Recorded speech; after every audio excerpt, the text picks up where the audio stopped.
ही बातमी नीट पहा. संसद रत्न सुप्रियाताई आपल्या खासदारकीचं वजन कुठे वापरताय?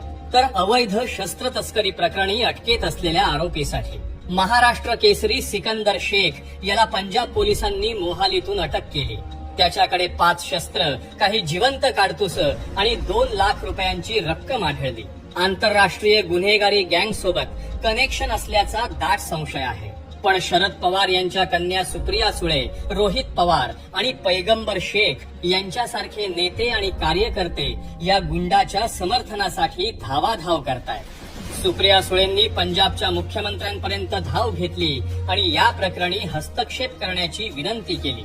महाराष्ट्राला प्रश्न पडलाय, एका गुंडाची पाठराखण करण्यात सुप्रिया सुळेंना एवढा इंटरेस्ट का आहे?